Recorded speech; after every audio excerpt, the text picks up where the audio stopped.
विभाग में जहाँ जहाँ नर्सेज नियुक्त हुई हैं सब पे पदनाम स्टाफ नर्स है।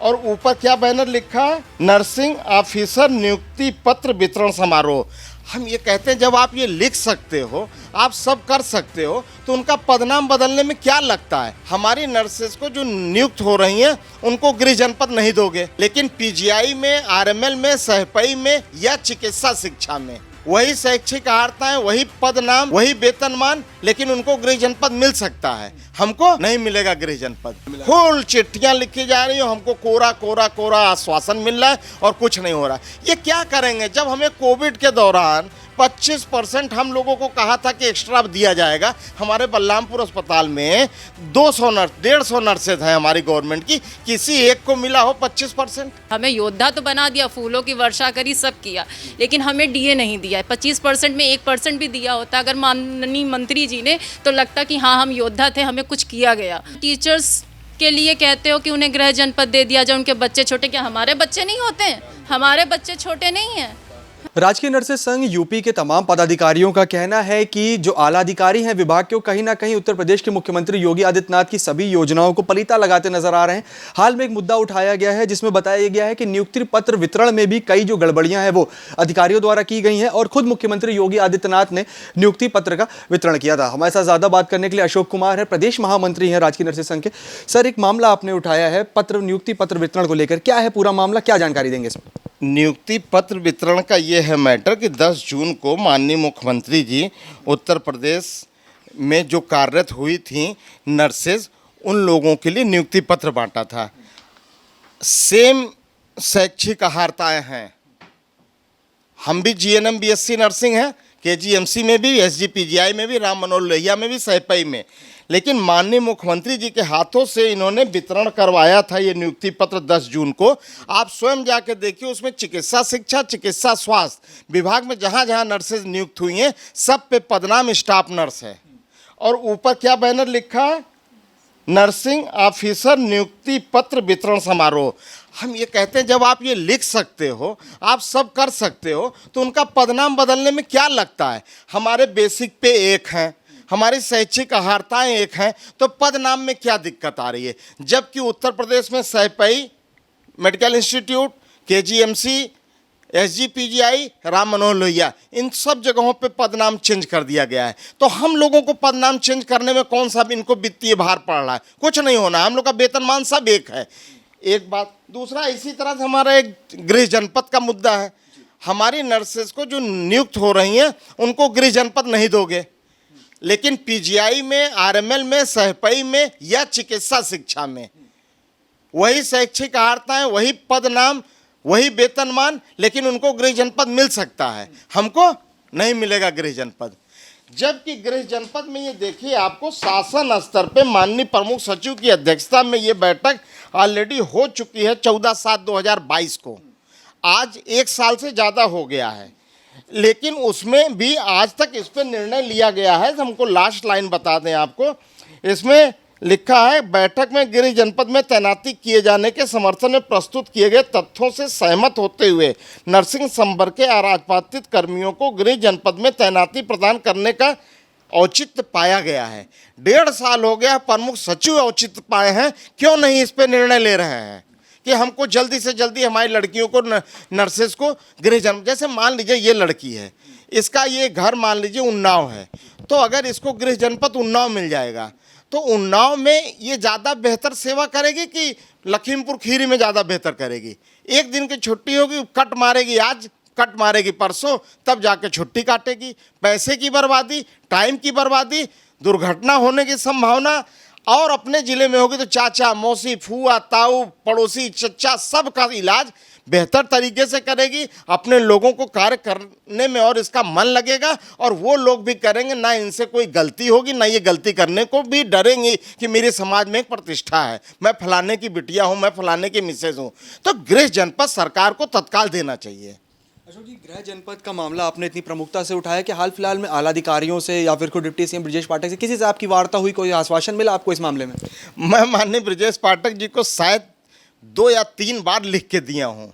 आज तक माननीय ब्रजेश पाठक जी हमारे जो उप मुख्यमंत्री जी हैं, उन्होंने बहुत अच्छे तरीके से मेरी बात सुनी। पूरा ये हमारा लेटर पैड 2 बार 3 बार हम दे चुके हैं उन्हें, हैं। उन्होंने कहा कि हम जल्दी से जल्दी विभागीय बैठक लेंगे। अपने निजी सचिव को डिप्यूट किया कि इनका जल्दी से जल्दी विभागीय बैठक लो सब अधिकारियों के साथ। लेकिन वो दिन जब से सरकार बनी आज तक हमें देखने को नहीं मिला। हम आज तक उस सहारे में अपने प्रमुख सचिव महोदय जो इस समय हमारे हैं, उनको हम कितनी बार मेल कर चुके कि हमको मिलने का समय दिया जाए, हमको मिलने का समय दिया जाए। वहाँ से भी कोई समय नहीं मिला। इवन दैट एक विधानसभा के अध्यक्ष हैं, उनको डेविड सर, उनको मैंने एक लेटर दिया, उन्होंने माननीय मुख्यमंत्री जी को दिया। उसकी कॉपी हमारे प्रमुख सचिव को लिखा, वो भी लेटर मेरे पास मौजूद है। उस पर भी हमें कुछ नहीं हुआ है। बिल्कुल हमें तो लगता है चिट्ठियां लिखी जा रही हैं, कुल मिला फुल चिट्ठियां लिखी जा रही हैं। हमको कोरा कोरा कोरा आश्वासन मिल रहा है और कुछ नहीं हो रहा। ये क्या करेंगे जब हमें कोविड के दौरान 25% हम लोगों को कहा था कि एक्स्ट्रा दिया जाएगा। हमारे बलरामपुर अस्पताल में 200 नर्स 150 नर्सेज हैं हमारी गवर्नमेंट की, किसी एक को मिला हो 25%, किसी एक को। बल्कि हमारा डीए खा गए कोविड के दौरान। हमें 2 बच्चों पे परिवार कल्याण भत्ता मिलता था, वो ख़त्म कर दिया। हमको सिटी अलाउंस मिलता था, वो ख़त्म कर दिया। तो ये तो हर तरफ से हम लोग को गड़बड़ सड़बड़ हो रहा है, हम लोग के साथ, खासकर कर्मचारियों के साथ। मैम, कोरोना काल के दौरान स्वास्थ्य विभाग के कर्मचारियों को कोरोना वॉरियर्स का दर्जा दिया गया था। प्रदेश सरकार का दावा था कि स्वास्थ्य विभाग के कर्मचारियों की समस्याओं को प्राथमिकता के साथ सुलझाया जाएगा। तमाम सारी समस्याएं आप लोगों ने बताई कि नर्सेज संघ से जुड़े हुए जितने भी कर्मचारी हैं, पदाधिकारी हैं, तमाम सारी समस्याएं आप लोग प्राथमिकता के साथ उठा रहे हैं। कौन कौन सी वर्तमान में ऐसी समस्या है जिनसे आप लोगों को रोज़ 2 चार होना पड़ता है? एक तो वर्तमान में जैसा कि हमारे माननीय मंत्री जी ने कहा है कि हमें पदनाम दिया जाए और हम लोगों की पोस्टिंग हमारे स्टेट में दी जाए। ब्रजेश पाठक जी ने, माननीय मंत्री जी ने बहुत आश्वासन दिया, लेकिन वो आश्वासन 1-1.5 साल से पूरा हुआ नहीं है। और हमारे डीए अलाउंसेस, जितने अलाउंसेस थे हमारे काट दिए जा रहे हैं। हमारा डीए 25% जो हमारा कोविड के टाइम पे हमें योद्धा तो बना दिया, फूलों की वर्षा करी, सब किया, लेकिन हमें डीए नहीं दिया। 25% में 1% भी दिया होता अगर माननीय मंत्री जी ने, तो लगता कि हाँ हम योद्धा थे, हमें कुछ किया गया। वो भी हमें दिया नहीं गया। हमारे सिटी अलाउंसेस काट लिए गए और हमारे जो इंक्रीमेंट थे, जो 1-2 बच्चों पे था इंक्रीमेंट, वो भी हमारा काट लिया गया। तो माननीय मंत्री जी सिर्फ हमारा काट ही तो रहे हैं, कुछ तो हमें दें। और यही चीज़ें सारी जितना भी है स्वास्थ्य शिक्षा वालों को आप दे रहे हैं भरपूर। तो जो हम लोग तो पहले से उनके कर्मचारी हैं, वो तो बाद में डिपार्टमेंट बना है, हम तो उनके डिपार्टमेंट पहले से। वो हमें ध्यान न दे के हमें एक किनारे कर दिए, बस आश्वासन दे के बस सांत्वना देते रहते हैं और कुछ नहीं कर रहे हैं। लगातार आप लोग मेहनत करते हैं, फील्ड में भी आप लोग उतरते हैं, मेहनत करते हैं, तो क्या फील्ड में उतरते हैं उस समय भी कोई समस्या आती है? हमारा मंत्री जी से कहना होता है, हम उनसे चीज़ें मांग सकते हैं। हम अपनी कोई दिक्कत हम अपने मरीजों से, पेशेंट से तो उनसे निकाल नहीं सकते ना। हमें तो अपना काम करना है और हम मन लगा के काम करते हैं। मैं डायलिसिस में हूँ, आप जाके देखिए, अगर कोई कर्मचारी हम लोगों की शिकायत कर, हम तो जी जान से अपना काम कर रहे हैं। लेकिन जो मंत्री जी को हमारे प्रति काम करना चाहिए, उसमें उनका अधिकारियों से कोई सहयोग नहीं मिलता? सहयोग नहीं मिल रहा है जो मिलना चाहिए, जिसकी हमें उनसे पूर्ण आशा भी है कि माननीय मंत्री जी को हमारे बारे में कुछ सोचना चाहिए। वो हमें आज तक दिखता नज़र नहीं आ रहा है।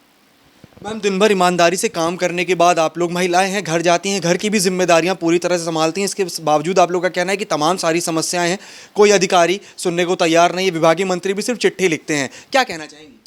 हम लोग केवल चिट्ठियाँ लिखते जाते, पर उसका कोई भी हमें संतोषजनक परिणाम नहीं मिल रहा है। कई बार इनको गृह जनपद के लिए लिखा गया और नर्सिंग ऑफिसर पद नाम चेंज करने में इनका कुछ भी नहीं लगना है। लेकिन कई बार उन्होंने कहा, यहाँ तक कि देखिए इन्होंने इसमें भी छपवा दिया नियुक्ति पत्र में, लेकिन क्या हम लोग को नर्सिंग ऑफिसर का औजा मिला? कुछ भी नहीं मिला। तो ये तो हम लोग की एक तरह से चीटिंग की बात ही है। धोखा ही देना हुआ इसे, बिल्कुल धोखा ही देना हुआ। आप पोस्टर पर तो नर्सिंग ऑफिसर लिखवा रहे हो और हमें पदनाम देने में इतना संकोच कर रहे हैं। किस बात का संकोच? उन्हें बिल्कुल करना चाहिए। जब आप उसी नाम से आप पोस्टिंग देने को तैयार हो, है ना, और वो पदनाम हमें दे नहीं रहे, तो फिर पोस्टिंग उस नाम की क्यों कर रहे हो? हमारी स्टाफ नर्स की पोस्टिंग वही लिखाओ ना। अगर आपको मौका मिलेगा खुद डिप्टी सीएम ब्रजेश पाठक तक अपनी बात एक बार आमने सामने बैठकर पहुंचाने का, तो सबसे पहले क्या कहना चाहेंगे, क्या अपील आप उनसे करना चाहेंगे? हम तो अपना पद नाम सबसे पहले मांगना चाहेंगे जिस पे आप ये लिखते हैं, और गृह जनपद ज़रूर दिया जाए। उससे हम फीमेल्स हैं, जितने नर्सिंग स्टाफ होते हैं मोस्टली फीमेल्स से 5-10% मेल हैं। हमारी प्रॉब्लम बहुत है। आप है ना टीचर्स के लिए कहते हो कि उन्हें गृह जनपद दे दिया जाए, उनके बच्चे छोटे, क्या हमारे बच्चे नहीं होते हैं? हमारे बच्चे छोटे नहीं हैं? डॉक्टर्स का आप सोचते हो, नर्सिंग स्टाफ की फैमिली नहीं होती, उनके सास ससुर माँ बाप बूढ़े नहीं होते, बीमार नहीं होते? हमें भी अपने फैमिली मेम्बर्स के साथ रहना, उनके बच्चों के साथ अपने भी बच्चों की परवरिश देखना। ट्रांसफ़र नीति कहाँ की कहाँ लेके जाते हैं। अरे सेशन हो गया फरवरी मार्च का, आप फरवरी मार्च का सोचते नहीं हैं, आप अप्रैल में उठा के हमारी ट्रांसफ़र करे दे रहे हैं। हम अपना बोरिया बिस्तरा तो उठा के चले जाएं, हमारे बच्चे आप देखेंगे? आप तो नहीं देखेंगे ना ऐसा। तो आप कम से कम हमारे तरीके से, हम एक फीमेल्स के नाते आपको हमारी बातों को सोचना समझना चाहिए और हमारी मांगों पे एक बार ज़रूर नज़र आपको करना चाहिए। आश्वासन देने से मंत्री जी कुछ नहीं होता। अशोक जी, महिला कर्मचारियों का साफ तौर पे कहना है कि समस्याएं तो बहुत है, लेकिन गृह जनपद की एक समस्या है, उसको सबसे पहले प्राथमिकता के साथ सुलझाना चाहिए। ये लड़ाई अब आगे कहाँ तक लेके जाएंगे? देखिए, इस लड़ाई में हम लोग देख रहे हैं, अभी हम लोग की बात चल रही है। इस लड़ाई में हम कोई ऐसा आंदोलन नहीं करना चाहते हैं कि जिससे जनहित में नुकसान हो। अब उसको हमारी एक कार्यकारिणी की बैठक हम कर रहे हैं अक्टूबर में ही, उसी अक्टूबर में निश्चित होगा कि हम किस तरह से इस कार्यक्रम को आगे बढ़ाएंगे। उसके बाद हम लोग इस लड़ाई को लड़ेंगे। पदनाम, गृह जनपद, तैनाती, बाकी तो बहुत खामियां हैं, बहुत चीज़ें। सबसे बड़ी बात कि 6 साल हो गया कोई मीटिंग ही नहीं लेते हैं प्रमुख सचिव जी। 2020 में एक मीटिंग हुई थी ट्रांसफ़र के मुद्दे पे, वो भी ज़बरदस्ती माननी, उस समय वो थे प्रमुख सचिव गृह थे उन्नीस अवस्थी साहब, उनके कहने पे हुई थी। 2020 के बाद अब एक लंबा समय हो चुका है, बहुत लंबा समय, 3 साल ये हो गया। उससे पहले भी वो तो केवल स्थानांतरण के मुद्दे पे बात हुई थी, काम कुछ नहीं हो रहा है। इस पे सोचना चाहिए माननीय मंत्री जी को, हमारे सरकार में जो बैठे हुए हमारे प्रशासनिक अधिकारी हों, उन लोगों को भी इस पे कुछ विचार करना चाहिए। हम लोग इतनी बार लिख के देते हैं, हम लोग कितना टाइम लगाते हैं, इतने पन्ने खोज के लाए हैं। देखिए, पदनाम उत्तराखंड में हो गया, KGMC में हो गया, PGI में दे दिए, सैपई में हो गया, राजस्थान में हो गया, दिल्ली में हो गया, 2016 में हो गया। कब तक हम लोग चुप बैठेंगे? 26 होने जा रहा है, 9 साल होने जा रहा है। तो इसको तो कुछ ना कुछ हमें करना पड़ेगा। ये तो जेन्युइन डिमांड है। सेम पदनाम है, समान कार्य का समान वेतन, समान पदनाम होना चाहिए, जाहिर सी बात है। वही एजुकेशन उनकी है, वही एजुकेशन हमारी है, वही वेतनमान उनके, वही वेतनमान मेरे हैं। तो अंतर क्यों पदनाम में है? ऊपर के सारे पद समान है, बीच में ये 2 पदनाम खराब है। कोई सोचता नहीं है, कुछ समझता नहीं है, बस हम लोग को यूज करना जानते हैं कि इनसे काम लो, ख़त्म करो, कोई मतलब नहीं है। माननीय हमारे उप मुख्यमंत्री जी बहुत बढ़िया कुछ लिखे होंगे, फाइल में दबा के फेंक दिए होंगे। शासन में नहीं ठीक हो रहा है। इसमें जो हमारे प्रमुख सचिव हैं, उस लेवल पे जब तक हम लोग के साथ बैठक नहीं होगी तब तक कुछ नहीं होना है। तो राजकीय नर्सेज संघ यूपी के तमाम पदाधिकारी और कर्मचारियों का साफ तौर से कहना है कि जो कमियां हैं वो अधिकारी की ओर से हैं। सरकार जो लगातार प्रयास करती है कि योजनाओं का लाभ धरातल पर उतरे, लेकिन वो कर्मचारियों तक पहुंच नहीं पाता है। इन्होंने साफ तौर पर बताया है, तमाम सारी महिला कर्मचारी जो मेरे पीछे, जिन्होंने साफ तौर पर बताया कि गृह जनपद एक बहुत बड़ा मुद्दा है। इसके साथ ही पदनाम को लेकर भी जो इन लोग की लड़ाई है वो लगातार आगे चल रही है। अशोक कुमार जी ने साफ तौर पर बताया कि अब जो लड़ाई है वो रुकने वाली नहीं है और जब तक इनको इनका हक नहीं मिल जाता है तब तक इनकी जो लड़ाई है इसी तरह से चलती रहेगी। इसके साथ ही इन्होंने उत्तर प्रदेश सरकार से अपील भी की है कि इनकी समस्याओं का समाधान अगर सरकार नहीं करती है तो बहुत जल्द कर्मचारी जो है वो किसी बड़े आंदोलन की ओर आगे बढ़ सकते हैं। विवेक के साथ उमंग पांडे, टीवी, लखनऊ।